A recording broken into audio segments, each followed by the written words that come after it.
60. bab. Perverdigar mundaq deydi. Hey Yerusalim, o'rningdan tur, parla. Chunki sening nuring yetib keldi. Men Perverdigarning shon sharifi seni yoritmoqda. Qara, zeminni qorong'ulik qoplaydi. Elni zulmat bosidi.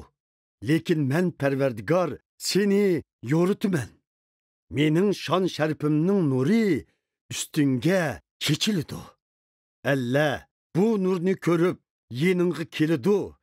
Podsholarmu sen chachiqqan nurga qarab kelidi. Ey Yerusalim, to'rt atrofingga baq. Xalqlar yeningga kelib yig'ilib o'g'illaring yiroqdan kelidi. Kichik qizlaringmu qo'llarda ko'tirib kelindi. U chaqda ko'zlaring xushalliqdan chaqnaydi. Yuraking shodliqdan tepchaklaydi. Chunki dengizning qarshi tarafidan boyliqlar sana elib kelindi. Allahning boyligi sana tava bo'ladi. Yo'llaringga to'gi karvonlari besib kelidi.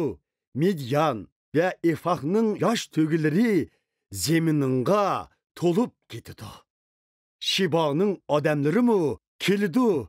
Ula oltun ve xushbo'y buyumlarni tartuq qilib, men Perverdigarga metiyelerni o'qiydi. Qedarning qo'ylari yeninga top bo'lib yig'ilidi. Nibayotning qo'chqarlari qurbonlik qilishga tapşırıldı. Mening qurbanlık supamda qılgan qurbanlıqın qobul boludu. Men şərəflik ibadətxanamni çoxum şərəflik qiliman. Bulutdek leylab kelivatqan, kapterdek uğsuğu qarab uçup kelivatqan kim? Aralla mana ümidini bağlab, mana intizar bolmaqda, ularning yiroqdiki Tarshishdan keladigan katta kemileri boshlamchi bo'lib, farzandlaringni ham oltin kumushlarni yiroqdan akanmoqda. Ular shundoq qilib, men Parvardigoringni, ya'ni Isroil xalqini tanlagan muqaddas Xudoni hurmatlaydi. Chunki men Parvardigor seni shon sharafga erishtirdim. Yot xalqlar shahar sepillerini qaytadan yasaydi. Ularning podshohlari sana xizmat qiladi. Men g'azablanib seni jazolagan edim. Lekin bugun sana ichim og'rib, shafqat ko'rsatmoqdaman. Shahar darvozalaring doim ochiq turdi. Kecha kunduz taqalmaydi.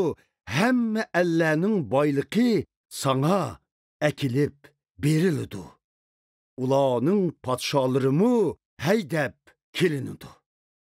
Sana xizmat qilmagan podshohliklar yo'qoladi. Undaq Allah butunlay halok bo'ladi. Livanning shon sharifi bo'lgan qarag'aylar, shamshotlar, kiparislar sana mansub bo'lib, muqaddas ibodatxonamni bezaydiganga ishiltisan. Men dastlab turgan yerimni shon sharafga to'ldirman. Seni azgallarning avlodlari sana egilidi. Seni kamsitganlar sening putunga bosh qo'yidi. Ular seni Parvardigorning shahri, İsrail xalqini tanlagan muqaddas Xudoning shahri Sion deb ataydi. Gerçi sen burun tashlab etilgan, nafratga uchirgan, hatto zeminingdan hech kim o'tmaydigan joy bo'lsangmi, lekin men seni mangulik shon shuhratga, avlodmu avlod xushalliqqa ega qilaman. Butkul Allah senden xabar alıdı. Podsholar seni onuladek imitip bakıdı. Şundalı sen meni, senin kutquzguçun bolgan perverdigarını bilsen, senin qoğduguçun Yakup itiqat qılgan hemmigi qadir Xudadır. Tüçünün ornuğa altın, tömürünün ornuğa kümüş, yağaşının ornuğa tuç, taşının ornuğa tömür hediye kılımen. Amanlıqni yetekçin, haqqanilikni nazaretçin kılımen. Zeminin emdi qabih işladın xəbər tapmaydı. Çegrayın içide emdi buzğunçılıq ve veyronçılıq qovqaları anılmaydı. Tamlarını nicatlık, dervazlarını methiye dep ataysan. Quyosh kündüzü nurun olmaydı. Aymu seni yorutmaydı. Fakat men Perverdigarla senin nurun bolumen. Men Xuda senin şan şerifin bolumen. Senin quyoshing patmasdır. İyin mu yo'qolmasdır. Çünkü Perverdigar senin mengülük nurun boludu. Azaplık günlerin ahırlışıdı. Halkının hemmisi haqqani boludu. Mengülük zemininga egi boludu. Ula men tikkan maysa, kolumның hüneri bolup, mening şan şerifimni namayan kılıdı.